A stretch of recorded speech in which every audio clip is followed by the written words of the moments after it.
All right, it's been a couple months, but here is another edition, episode 2 of Because I Was Asked. New Year's is coming up, so I was asked if I have any New Year's resolutions, and I do have some New Year's resolutions. One I actually added today, but I'll get to that in a moment. That's resolution 2 on my list. I made a list so that I can remember what I'm going to be saying, and so that I can remember what my resolutions are. Resolutions are more like goals for the year, right? My number one resolution is to maintain my body weight. As many of you know, I lost over 70 pounds this year in 2019, and now I want to maintain the healthy lifestyle that I have developed over the course of this year, beginning back in April or so, somewhere around there. Anyway, so I want to maintain my body weight. I don't want to fluctuate more than 5 pounds in either direction. I want to basically stay this way. I feel good. I feel healthy. I'm able to do more than I was able to do in the past because of my health and so forth. So I want to maintain that. I have had periods in my life where I was in good shape, and then I got into poor shape again over time by not staying on top of it. And maintaining is probably as difficult as losing the weight. So, and by difficult, I mean, well, it's not difficult. By difficult, I mean is you have to stay on top of it.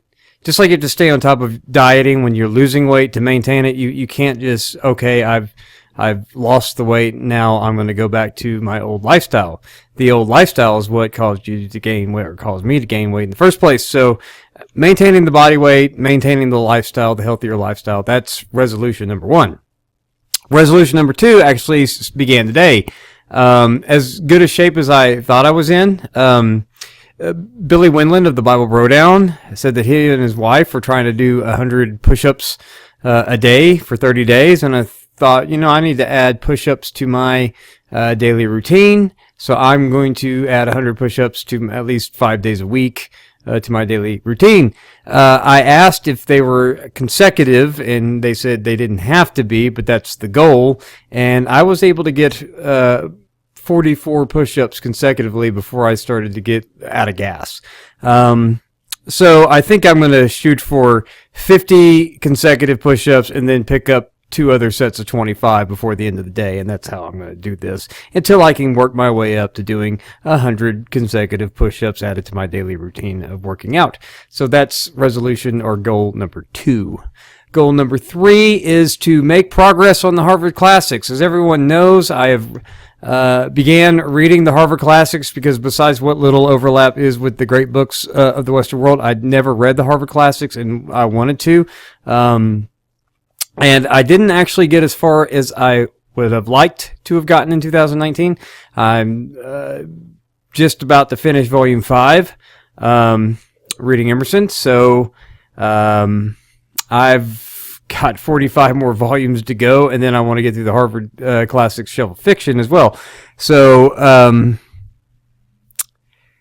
I have not made as much progress. Now, I've read other things, but I have not made as much progress as I want to. So I want to get at least through half of it by the end of 2019. And this is, of course, in addition to all of my normal reading stuff that I have to read for work. So I want to make more progress and get to at least 20 more volumes out of the way before the end of 2020.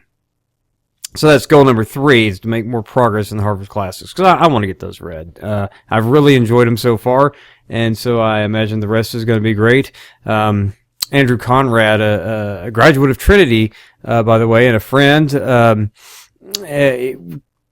has been blowing everyone out of the water on his readings in the Trinity radio primetime discussion group as far as knocking down book after book after book on the great books list. So we have a great books challenge every year, and he's far and away killing everybody in that. Resolution number 4, I want to finish writing at least half of a book and get at least one book published by the end of 2021. So I want to make sure I'm done with at least half of one book by the end of next year, if not further along, but that's the goal. For all those who are waiting, when are you going to write a book? I want to write a book. My wife wants me to write a book. My bosses want me to write a book. Everyone wants me to write a book. Of course, that requires time, and I don't have a whole lot of it. So, yeah, I am setting a reasonable goal to get halfway done with at least one of my books by the end of 2020. And, of course, resolution number 5. This will make everyone happy, or some people not, perhaps. I don't know. But resolution number 5 for 2020 is appear in more Trinity radio videos. Everyone has been saying, why aren't you in more videos? Well, again, I'm busy running, the academics of the third largest seminary in the world. But, yes, I'm going to make an effort to appear in more Trinity radio videos. Braxton has unfortunately had to carry most of that load this year because of various things that were going on administratively that we accomplished here at Trinity that we're very proud of, but it required a lot of effort. That's what they pay me to do, so that Braxton can do all the awesome stuff. So now that we're getting this stuff squared away, all of these good things, I'm going to try to appear in more Trinity Radio videos. So that's resolution goal number 5. Now, these are the ones that I'm just sharing with others. I have some other goals that I want to do in my personal life. That's none of your business. But as far as New Year's resolutions, do I have any? Yes, here are 5 for you all to think about because I was asked. And as far as New Year's resolutions go, one of the biggest New Year's resolutions a lot of people make is, I want to lose weight and get in shape. I didn't start that until April of this year. I made the resolution in January and didn't get around to actually doing anything about it until April, but better late than never. But look, if I can do it, anyone can do it. And I did it. But if losing weight and getting in better physical shape, and going to the gym and stuff is your goal, you can do it. I mean, I'm proof. You can go back to videos from last year and look at those and then look at videos now of me. And it's obviously, I lost some weight. So I want to encourage you to do it. It's not hard to do if you are disciplined to do it, but getting disciplined to do it is what's hard to do. Because I'll tell you the truth. I don't like exercising or dieting. It stinks. And it's going to stink. I'm just going to be honest with you. Some people love it. They're like, oh, I love it. I love going to the gym. I love eating celery sticks. I just love it without the ranch. No, that's not me. But it's worth it. The results are worth it. So, it's not hard to do. It's not hard to take healthy food and stick it in your mouth. It's not hard to get up and go to the gym. It's just hard to be disciplined to do those things. But to do them is not hard. Just being disciplined to do them. That's what was hard for me. Once I'm at the gym, it's not hard. Once I'm chomping on the celery stick or the cucumber or whatever, it's fine. But wanting to eat that as opposed to what I normally like, which is potato chips and burgers and, junk food, that's the trick. So, become more disciplined if that's what you need to do, but it takes discipline, but once you get the discipline to do it, the actual doing it's not as bad as you think. So I want to encourage you to do it if that's your goal. I did that for 2019 and it worked out rather well. There are things that I miss, like eating junk food every day, because I used to sit at this desk with all kinds of wonderful snack foods and stuff. And while I did my work, I just stuffed my face. But you can't do that and be healthy. So for those of you wanting to lose weight, go for it. For those of you who are wanting to read your Bible more, and I would encourage our atheist followers, for whatever reasons, you can read your Bible too. Do that. One thing that really helped me reading my Bible more, when I needed to increase my Bible reading, was I started to listen to the Bible on the U version, I think it's called, Bible app.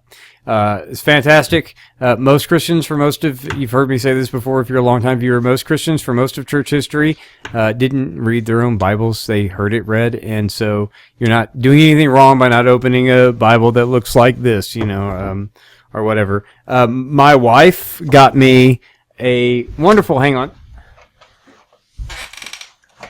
wonderful set of the Christian Standard Bible, Reader's Bible version in 5 volumes. And this was my Christmas present. I love it. No chapters and verses. It just reads like a book. Fantastic. This is what I started with. I'm reading through Job now. I started with volume 3, the poetry volume. This seemed like as good a place as any to start. I love this. Very, very thrilled about this. Was my favorite Christmas present that I got. My wife is wonderful. So I'm thankful for this. This is now what I do for my Bible reading. I use this. The ESV used to have one. I think there's 6 volumes. You can still get the old one that didn't have the chapter and verse numbers, even though I think that's out of print. I may be wrong, but I noticed that on Facebook ads and stuff, they're advertising, we added the chapters and verses back. And I'm like, boo, didn't want that. So the Broadbent and Holman put out their CSV, Christian Standard Bible Readers. I think they have a 1 volume. This is the 5 volume, no chapters or verses. This is what I use now for my daily Bible reading. I love it. It's awesome. But anyway, enough about that. If you want to increase your Bible reading, try starting with Bible listening. If you have a smartphone or a tablet or whatever, Bible listening, it counts. Now, that's not going to be the best thing to do for Bible study, but if you want to increase your Bible reading for the new year, do that. If you want to increase your Bible study, I recommend getting a commentary to go along with the Bible and just start with a book and just dig into a book and take it slow. That's always a good thing. And of course, you can always ask for recommendations for Bible commentaries on the Trinity Radio Primetime Discussion Forum on Facebook. Anyway, so that's all I got for you guys. Those are my resolutions. If your resolution is to lose weight and get in shape like I did last year, you can do it. And if you want to read your Bible more, that's always a resolution that I hear from people. Try listening first and then read later. Anyway, I'll see you next time on Trinity Radio.